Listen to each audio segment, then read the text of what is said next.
जय हिंद साथियों, नमस्कार। स्वागत है आप सभी का आज की इस वीडियो में। और आज की इस वीडियो में हम बात करने वाले हैं राजस्थान सरकार की राजस्व मंडल राजस्थान अजमेर के द्वारा जो ऑफिशियल नोटिफिकेशन निकाला गया है। साथियों, पटवारी भर्ती में जो डॉक्यूमेंट वेरिफिकेशन होने हैं उसके बारे में आपकी डेट जो है वो अनाउंस हो चुकी है। तो आपको जो है अपने डॉक्यूमेंट वेरिफिकेशन में किस टाइम को उपस्थित होना है, कौन कौन से डॉक्यूमेंट्स आपको लेकर जाना है, किन बातों का आपको विशेष रूप से ध्यान रखना है, इन सभी पॉइंटों को इस वीडियो में हम डिस्कस करेंगे। और साथ ही साथ इस सारी की सारी जो ऑफिशियल नोटिफिकेशन इसको हम एक बार ज़रूर आपको मैं समझाने वाला हूँ, हर पॉइंट को क्लियर करने वाला हूँ, ताकि आपको जो है डॉक्यूमेंट वेरिफिकेशन करते समय आपको किसी भी प्रकार की कोई समस्या ना हो। और आप जो है हर पॉइंट को फॉलो करना आपके लिए बहुत ज़रूरी है, क्योंकि साथियों थोड़ी बहुत मिस्टेक आपको खतरे में डाल सकती है। तो इस वीडियो का हर पॉइंट आपको समझते चलना है। साथ ही जो है इम्पोर्टेंट पॉइंटों को आप अपने दिमाग में रख करके उनको फॉलो ज़रूर कीजिएगा। तो चलेगा, इस वीडियो की हम शुरुआत करते हैं। तो आपको यहाँ पर ये जो है अजमेर के द्वारा जो है वो रिलीज किया गया है। तो इसमें कहा गया है कि सीधी भर्ती पटवार प्रतियोगी परीक्षा 2021 में अस्थायी रूप से चयनित अभ्यर्थी। विषय इसका क्या है? तो विषय सीधी भर्ती पटवार प्रतियोगी परीक्षा 2021 में जो चयनित अभ्यर्थी है के मूल प्रमाण पत्रों की जांच के संबंध में जो है ये नोटिफिकेशन वो जारी किया गया है। यहाँ पर कहा गया है कि राजस्थान कर्मचारी चयन बोर्ड जयपुर के पत्रांक क्रम में देखिएगा, यहाँ पर उपरोक्त विषय अंतर्गत प्रासंगिक पत्र दिनांक 10 फरवरी 2022 द्वारा सीधी भर्ती पटवार प्रतियोगी परीक्षा 2021 में अस्थायी रूप से चयनित पटवारी पद हेतु अभ्यर्थियों की जो सूची है वो प्राप्त हुई है। उक्त सूची अनुसार मंडल द्वारा जो दिनांक 21 फरवरी से दिनांक 31 मार्च तक जो है प्रातः 10 साढ़े 10 से लेकर के साय 5 बजे तक निम्न मूल दस्तावेजों के साथ अपनी दस्तावेजों का सत्यापन या पात्रता की जांच हेतु व्यक्तिगत उपस्थित हो। यानी कि आपको टाइम यहाँ पर दिया गया है 10:30 से लेकर के 5 बजे तक आपको उपस्थित होना है। और ये दिनांक जो है वो कब से स्टार्ट हो रही है? तो 21 फरवरी से लेकर के 31 मार्च तक जो है आपके डॉक्यूमेंट वेरिफिकेशन किए जाएंगे। साथ ही संबंधित अभ्यर्थियों को इस संदर्भ में उपस्थित होने के लिए किसी भी प्रकार का किराया भत्ता आदि दे नहीं होगा। आप ये मतलब कि इसका मतलब ये है कि आपको जो है यहाँ तक पहुँचने में गवर्नमेंट की तरफ से कोई भी जो है सेवा आपको उपलब्ध नहीं कराई जाएगी। ये आपके स्वयं की जिम्मेदारी होगी, आप किस प्रकार से वहाँ पर पहुँचते हो। ठीक है, तो अब हम नेक्स्ट पॉइंट पर बात कर लेते हैं। अगला जो पॉइंट है वो है मूल दस्तावेजों के साथ कौन कौन से दस्तावेज जो है आपको ले जाने हैं। तो सबसे पहले हम बात कर लेते हैं कक्षा 10 का मूल प्रमाण पत्र, जिसमें जन्म दिनांक अंकों व शब्दों में स्पष्ट रूप से जो है वो लिखा होना चाहिए। पॉइंट नंबर 2 है कक्षा 10 से स्नातक की परीक्षाओं की जो मूल अंक तालिकाएं हैं उनको आपको ले जाना है। और स्नातक की डिग्री या प्रोविजनल प्रमाण पत्र आपको ले जाना ज़रूरी है। साथ ही साथ आपका मूल निवास आपके साथ आपके पास होना चाहिए। आवेदक का पहचान पत्र भी आपके पास होना ज़रूरी है। उसके बाद नेक्स्ट है यहाँ पर, यदि आवेदक का चयन उत्कृष्ट खिलाड़ी के कारण हुआ है तो आपको उत्कृष्ट खिलाड़ी का प्रमाण पत्र देना होगा। ठीक है, और यदि आपका जो चयन है वो भूतपूर्व सैनिक के कारण हुआ है तो फिर आपको भूतपूर्व सैनिक होने का प्रमाण पत्र भी वहाँ पर उपलब्ध करवाना होगा। जैसे पीपीओ है, ऑर्डर की कॉपी, ये भी आपको पास होना चाहिए अगर आपका जो है भूतपूर्व सैनिक के रूप में आपका चयन हुआ है। तो 8 नंबर पे बात करते हैं। इसमें अगर आप आवेदक का जो चयन है वो निःशक्त जन के रूप में हुआ है तो निःशक्त जन होने का आपको प्रमाण पत्र, जिसमें आवेदक 40% एक पैर से विकलांग या दिव्यांग हो। एक पैर के विकलांग व्यक्ति के अतिरिक्त दिव्यांग को पटवारी पद की पात्रता में अनुमति नहीं होगी। तो ये भी आपको विशेष रूप से ध्यान रखना है। 8वें 9वें नंबर पर हम बात करें तो इसमें कहा गया है साथियों कि यदि आवेदक विवाहित है तो विवाह प्रमाण पत्र आपके पास होना ज़रूरी है। अगर आप विवाहित है, अगर आपकी शादी हो रखी है तो आपको जो है विवाह प्रमाण पत्र आपके साथ होना ज़रूरी है। ठीक है, उसके बाद विधवा परित्यक्ता होने के संबंध में संबंधी दस्तावेज, यानी कि विधवा पति का जो मृत्यु प्रमाण पत्र वो भी आपके पास होना चाहिए। परित्यक्ता प्रमाण पत्र जो सक्षम न्यायालय द्वारा जारी किया गया है। विधवा होने की स्थिति में भी पूर्व का विवाह प्रमाण पत्र भी प्रस्तुत करना होगा। ठीक है, तो पूर्व का जो है आपको पास विवाह प्रमाण पत्र भी होना ज़रूरी है। ठीक है, इसमें स्पष्ट रूप से आपसे आपको निर्देश दिए गए हैं। चलिए, पॉइंट नंबर 11 कहता है कि यदि आवेदक का चयन अनुसूचित क्षेत्र में हुआ है तो अनुसूचित क्षेत्र में निवासी होने का विशेष मूल निवास प्रमाण पत्र आपके पास होना चाहिए। पॉइंट नंबर 12 है कि परित्यक्ता महिला द्वारा पुनः विवाह नहीं करने का शपथ पत्र प्रस्तुत करना होगा। ठीक है, तो हर पॉइंट आपको जो है विशेष रूप से ध्यान रखना है, क्योंकि इन सभी पॉइंटों को आपको फॉलो करना है, किसी भी कोई चूक आपको नहीं करनी है। ठीक है साथियों, अब हम नेक्स्ट पॉइंट पर यहाँ पर बात करते हैं। पॉइंट नंबर 13 है, इसमें कहा गया है कि आवेदक की जो दिनांक है 1/6/2002 के मध्य पूर्व एवं बाद में 2 से अधिक संतान न होने का मूल शपथ पत्र आपके पास होना चाहिए। यदि आवेदक की आयु 2 वर्ष से अधिक संतान होने पर आवेदक नियुक्ति का पत्र पात्र नहीं होगा। ठीक है, ये पॉइंट आपके लिए बहुत इंपॉर्टेंट है और ध्यान भी आपको रखना है। साथ ही साथ अभ्यर्थी के नाम, उपनाम, विवाह संबंधी तथा धूम्रपान एवं गुटखा सेवन न करने के संबंध में वचनबद्धता जिला आवंटित होने पर संबंधित जिला कलेक्टर के माध्यम से आपका किया जाएगा। अनुसूचित जाति, अनुसूचित जनजाति, अन्य पिछड़ा वर्ग का प्रमाण पत्र जो कि सक्षम अधिकारी द्वारा जो है वो रिलीज किया गया हो, ये भी आपके पास होना चाहिए। उसके बाद बात करें अन्य पिछड़ा वर्ग का प्रमाण पत्र, राज्य सरकार द्वारा निर्धारित प्रपत्र पर होना चाहिए एवं नियमानुसार सक्षम अधिकारी द्वारा ये प्रमाणित किया गया हो कि अपवर्जन का नियम इन पर लागू नहीं होता है, अर्थात अनुसूचित में वर्णित व्यक्ति क्रीमी लेयर का नहीं है तथा उक्त तथ्य सक्षम प्राधिकारी द्वारा काटा हुआ नहीं होना चाहिए। ठीक है, डिजिटल हस्ताक्षर वाला प्रमाण पत्र 3 वर्ष के लिए मान्य एवं हस्तलिखित प्रमाण पत्र 1 वर्ष के लिए मान्य होगा। अगर आपके पास डिजिटल हस्ताक्षर वाला प्रमाण पत्र है तो आपके लिए 3 वर्ष के लिए चल जाएगा, लेकिन अगर आपके पास हस्तलिखित प्रमाण पत्र है तो ओनली 1 ईयर का ही जो है आपके पास ये वैलिड है। तो अगर आपके पास हस्तलिपि प्रमाण पत्र है तो बिल्कुल आप उसको बनवा लीजिएगा और जल्दी कीजिएगा। ठीक है, इसमें स्पष्ट रूप से कहा गया है कि अगर आपके पास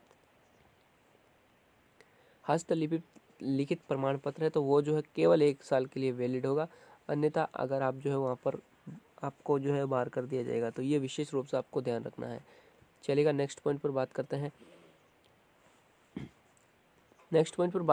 इसमें कहा गया है कि अन्य पिछड़ा वर्ग का प्रमाण पत्र पिता की आय के आधार पर जारी किया हुआ है होना चाहिए। ठीक है, तो ये विशेष रूप से आपको ध्यान रखना है। ठीक है, विवाहित महिला आवेदकों के मामले में यदि पति के नाम एवं पति के आय के आधार पर जारी किया हुआ हो तो वे प्रमाण पत्र मान्य नहीं होगा।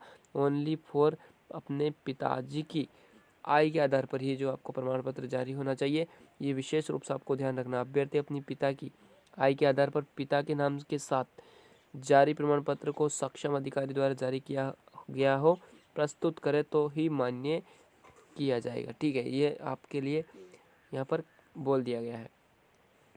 अब हम बात करते हैं नेक्स्ट पॉइंट पर, वो है पासपोर्ट साइज के नवीनतम बिल्कुल नए फ़ोटो आपके पास होने चाहिए। और कितने 2 फोटो आपको वहाँ पर ले जाने हैं, और वो भी कितने कैसे फ़ोटो साथियों, तो वो भी आपको पास रंगीन फ़ोटो आपको खिंचवाने हैं और बिल्कुल नए होने चाहिए। ये नहीं कि आपके पुराने उठा कर चल रहे। ठीक है, नए फ़ोटो आपके पास होना चाहिए। अब हम बात करते हैं कंप्यूटर दक्षता के संबंध में। जो RSCIT 3 महीने का कोर्स होता है, इसके समकक्ष अन्य कोर्स जो राजस्थान कर्मचारी चयन बोर्ड जयपुर की विज्ञप्ति में वर्णित है वही मान्य होगा। चरित्र संबंध सत्यापन हेतु अटेस्टेशन फॉर्म को जिला आवंटित होने पर संबंधित जिला कलेक्टर द्वारा ही भरवाया जाएगा। ठीक है, नेक्स्ट पॉइंट देखते हैं। नेक्स्ट पॉइंट है सभी वर्ग के ऐसे अभ्यर्थी जिनके परिवार की वार्षिक आय 2.5 लाख रुपए से कम है तथा उन्होंने परीक्षा शुल्क ₹250 ही करवाए हैं, ऐसे अभ्यर्थी अपने परिवार की वार्षिक आय 2.5 लाख रुपए से कम होने का सक्षम प्राधिकारी द्वारा जारी आय प्रमाण पत्र पात्रता की जांच एवं दस्तावेज की सत्यापन के समय आवश्यक रूप से लेकर आवे। अगर आपने आवेदन शुल्क 250 रुपये ही दिए हैं तो आपके पास जो है आय प्रमाण पत्र होना बहुत ज़रूरी है, और वो भी सक्षम अधिकारी द्वारा जारी किया हुआ। तो ये भी इम्पोर्टेंट है, ध्यान रखना। अब हम बात कर लेते हैं कोरोना गाइडलाइंस की। तो कोरोना गाइडलाइंस में आपको किन किन बातों का विशेष रूप से ध्यान रखना है।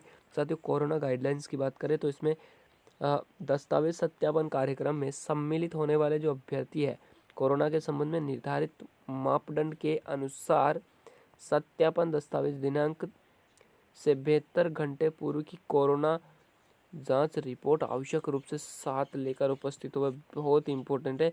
ये आप स्पष्ट रूप से इसमें कहा गया है, तो इनको आप बिल्कुल ज़रूर फॉलो कीजिएगा, क्योंकि वहाँ पर आपको बहुत बड़ी दिक्कत आ सकती है।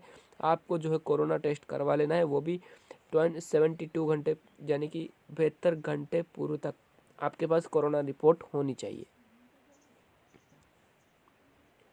तो अब हम देखते हैं यहाँ पर, अब हम नेक्स्ट पॉइंट पर बात कर लेते हैं कि डॉक्यूमेंट वेरिफिकेशन के समय आपको किन किन बातों का विशेष रूप से ध्यान रखना है। तो चलिएगा देख लेते हैं किन बातों का आपको ध्यान रखना है।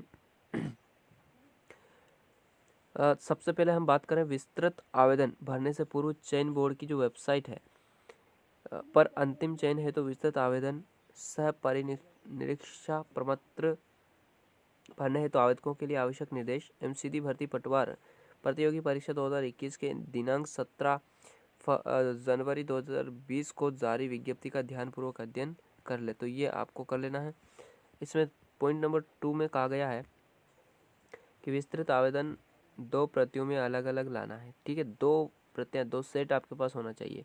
विस्तृत आवेदन की फोटो प्रति स्वीकार नहीं की जाएगी। ठीक है, फोटो प्रति बिल्कुल स्वीकार नहीं की जाएगी विस्तृत आवेदन की। पॉइंट नंबर नेक्स्ट यहाँ पर है शैक्षणिक योग्यता, आयु जाति आचरण, विवाह, खेल, राष्ट्रीयता, कंप्यूटर दक्षता के मूल प्रमाण पत्र एवं दस्तावेज तथा स्वयं का पहचान पत्र आवश्यक रूप से साथ लेकर आपको आना है। ठीक है, पॉइंट नंबर 4 है सीधी भर्ती पटवार प्रतियोगी परीक्षा 2021 का जो ऑनलाइन आवेदन पत्र की हार्ड कॉपी, जो हार्ड कॉपी है साथी, उस हार्ड कॉपी की आपके पास 2 प्रतियां ले जाना, साथ में लेकर जाना है। ठीक है, नेक्स्ट पॉइंट पे कहा गया है कि जो सीधी भर्ती प्रतियोगी परीक्षा 2021 की जो परीक्षा का प्रवेश पत्र है जिस पर हाल का फोटो चस्पा किया गया हो कि एक प्रति साथ में लाए। बिल्कुल आपको जो है प्रवेश पत्र को भी साथ में लेकर जाना है, जिसमें अब अपना जो वो जो फोटो पिक किया हुआ फोटो चपका रखा है उसको आपको साथ में लेकर जाना है, जिस प्रवेश पत्र से आपने एग्ज़ाम दिया था। राइट, उसके बाद विस्तृत आवेदन पत्र के साथ प्रमाण पत्रों एवं दस्तावेजों की स्वयं द्वारा प्रमाणित प्रति संलग्न करें। आपको स्वयं द्वारा प्रमाणित प्रति को भी आपको वहाँ पर संलग्न करना है। ठीक है, अब नेक्स्ट पॉइंट पर बात करते हैं।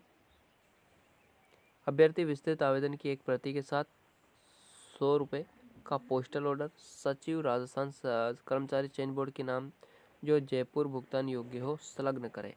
अंतिम चयन हेतु विस्तृत आवेदन पत्र भरने हेतु आवेदकों के लिए आवश्यक दिशा निर्देश एवं विस्तृत आवेदन का प्रारूप मय प्रपत्रों के चयन बोर्ड की वेबसाइट पर आपको है यहाँ पर उपलब्ध है। ठीक है, नेक्स्ट पॉइंट पर बात करते हैं।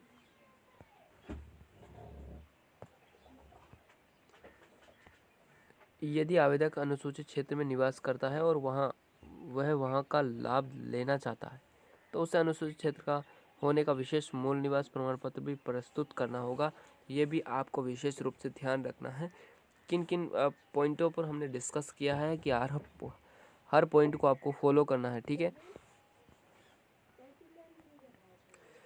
तो चलिए अब हम बात कर लेते हैं कार्यालय आदेश के बारे में। और कार्यालय आदेश जो है आपको जानना बहुत ज़रूरी है। इसमें स्पष्ट रूप से कहा गया है कि जो है इस सीधी भर्ती पटवार प्रतियोगी परीक्षा 2021 की परीक्षा का आयोजन दिनांक 23/10/2021 व 24/10/2021 को किया गया था। उक्त परीक्षा का परिणाम साइन बोर्ड द्वारा दिनांक 25/1/2022 को घोषित किया जा चुका है। इस परीक्षा में अस्थायी रूप से गैर अनुसूचित क्षेत्र के 9,769 व अनुसूचित क्षेत्र के 1,570 कुल 11,339 अभ्यर्थियों को सफल घोषित किया गया है और जिनकी पात्रता की जांच मूल दस्तावेजों से की जानी है। साथ ही सफल घोषित अभ्यर्थियों से विस्तृत आवेदन पत्र 2 प्रतियों में भी लिया जाना है। अंत सीधी भर्ती पटवार प्रतियोगी परीक्षा 2021 में जो अस्थायी रूप से सफल घोषित अभ्यर्थियों को सूचित किया जाता है कि वे निम्नानुसार अपने रोल नंबर के सामने अंकित दिनांक को प्रातः 10:30 बजे से साय 5 बजे तक राजस्व मंडल राजस्थान टोडरमल मार्ग सिविल लाइन अजमेर में दस्तावेज सत्यापन हेतु व्यक्ति से आवश्यक रूप से विस्तृत आवेदन पत्र व ऑनलाइन आवेदन पत्र की हार्ड कॉपी 2 प्रति में आपको लाना है एवं मूल दस्तावेजों के साथ आपको उपस्थित होना है। और आपको जो है अपना रोल नंबर यहाँ से आसानी से चेक कर लीजिएगा और अपने रोल नंबर के सामने आप बड़े ध्यान से अपनी जो डेट है वो चेक कर लीजिएगा। तो सबसे पहले यहाँ पर 21 से शुरू हो रहे हैं, यानी कि 21 फरवरी 2022 से सोमवार से ही ये स्टार्ट होने जा रहे हैं। और अपना रोल नंबर यहाँ से आपको चेक कर लेना है, यहाँ से अपना रोल नंबर चेक करना है। तो फर्स्ट ये है और दिनांक वही है। उसके बाद 22 तारीख को देखिएगा, 22 तारीख को ये वाले रोल नंबर जो है यहाँ पर 22 तारीख मंगलवार को ये वाले जो रोल नंबर है यहाँ से आपको अपना रोल नंबर चेक करना है। क्या इस 22 तारीख को अपना नंबर है। 23 तारीख को आपको यहाँ पर ये वाली 23 तारीख दे रखी है, तो यहाँ पर भी अपना रोल नंबर चेक कर लीजिएगा। तो हर डेट को अपना रोल नंबर चेक कर लीजिएगा। अपने रोल नंबर के सामने कौन सी डेट है उस डेट को आपको उपस्थित होना है। तो बिल्कुल भी आपको जो है इसमें बिल्कुल कमी नहीं, इसमें जो है आपको अच्छे से देख लेना है कि कौन सी तारीख को अच्छे से मिलान कर लीजिएगा, किस तारीख को अपना नंबर आने वाला है, तो आपको सीधा वहाँ पर उपस्थित हो जाना है। आई होप कि साथियों ये जो वीडियो है आपको अच्छे से समझ में आएगी। हर पॉइंट मैंने आपको क्लियर करने की कोशिश की है, हर पॉइंट आपको अच्छे से समझ में आया होगा। और ये जो नोटिफिकेशन आपको देखने को मिल जाएगा टेलीग्राम ग्रुप पे, और टेलीग्राम ग्रुप पे जुड़कर अपना रोल नंबर के सामने अपनी जो डेट जो डॉक्यूमेंट वेरिफिकेशन की डेट है उसको अच्छे से चेक कर लीजिएगा। और ऑल द बेस्ट, आपको जो है अपना डॉक्यूमेंट वेरिफिकेशन करने चले जाना है बड़े ध्यान से, अच्छे से मस्त होकर के, कोई दिक्कत आपको नहीं आएगी। तो चलेगा साथियों, मिलते हैं नेक्स्ट किसी नॉलेजफुल वीडियो के साथ। आज के लिए इतना ही, धन्यवाद, जय Hind, Ram Ram, have a nice day.